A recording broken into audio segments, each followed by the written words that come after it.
এত কষ্ট করে ভিডিও বানাইয়া এডিট করতে যায় যদি দেখি গ্যালারি থেকে ডিলিট হয়ে গেছে কেমনটা লাগে। 3 মিনিটের ভিডিও দেখে আমরা অনেকেই অনেক ধরনের কমেন্ট করে থাকি, কিন্তু এই 3 মিনিট ভিডিওর পিছনে যে কতটা পরিশ্রম, কতটা ধৈর্য, কতটা কষ্ট করতে হয় তা আমরা কন্টেন্ট ক্রিয়েটররাই শুধুমাত্র বুঝি। কন্টেন্ট ক্রিয়েটর না হলে কখনোই কিন্তু এই পরিশ্রমের কথা জানতাম না, বুঝতাম না। তা যাই হোক, হাই হতাশ করলে তো আর ভিডিও ফেরত আসবো না।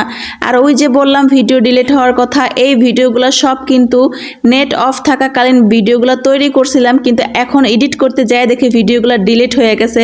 কারণ অনেকগুলো ভিডিও জমছে, যেহেতু বাচ্চারা ফোন ধরে, আসলে ভুলবশত ভিডিওটা ডিলিট হয়ে গেছে। রান্না যে করছি ওই ভিডিওটাই, মেন ভিডিওটাই কিন্তু ডিলিট হয়ে গেছে। তো একটু কষ্ট করে সবাই দেখে নিয়ে সুন্দর করে একটা গঠনমূলক কমেন্ট করেন, যাতে আপনার বাসায় ঘুরে আসতে আমার একটু সুবিধা হয়। আর এখানে কিন্তু আমি সুন্দর মতো চাপা শুটকি দিয়া, আমি লতি দিয়া রান্না করছি, একদম মাখা মাখা দারুণ মজার একটা রেসিপি ছিল।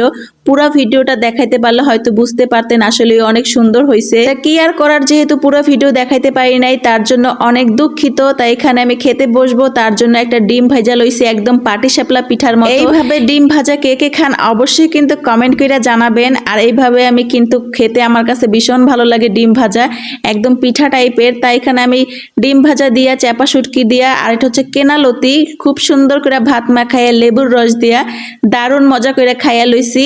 আর এইখানে বিকালবেলা আর কি, যেহেতু ভিডিওগুলো অনেক আগের, তাই ভাবলাম এক এক করে ছেড়ে দেই, নাহলে মোবাইলে একদম জাম হয়ে রয়েছে।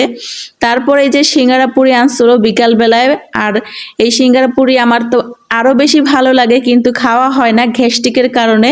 মাঝে মধ্যে আনে আর কি, যেহেতু বাইরের খাবার অতটা ভালোও না খাওয়া, তারপরে খেতে তো হয়।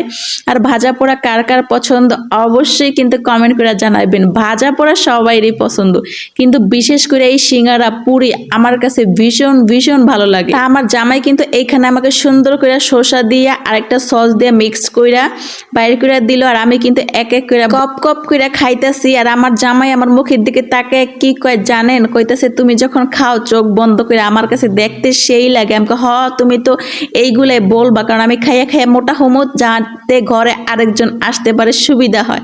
আর হা হা করে হাসে। তা যাই হোক, অনেক কথাই বললাম। এখানে কিন্তু দুপুরে চাপা শুটকি দিয়ে খাওয়া দাওয়া করলাম।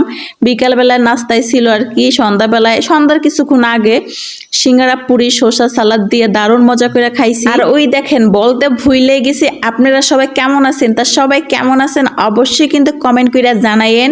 আর সবাই কিন্তু ভিডিওটা সম্পূর্ণ দেখে একটা গঠনমূলক কমেন্ট করে যাইয়েন, তাহলে কিন্তু আপনারই সুবিধা হইব। আর আমার কাছে এইভাবে পুরি খাইতে দারুণ মজা লাগে, উপরে শসা সালাদ দিয়া। আমরা হইলাম বাঙালি ভাই, যতই দুপুরে ভাত মাছ মাংস খাই না কেন, বিকালবেলা বৈশা ডাল পুরি খামো না তা কি হয়? ঠিক কইছি না পুরা? আর ডাল পুরি আমার অনেক বেশি পছন্দ। আপনাদের কেমন লাগে ডাল পুরি অবশ্যই কিন্তু কমেন্ট করে জানাইয়েন। আজকের ভিডিওটা এইখানেই শেষ। সবাই অনেক বেশি ভালো থাকবেন, সুস্থ থাকবেন। Thank you for watching. আল্লাহ হাফিজ।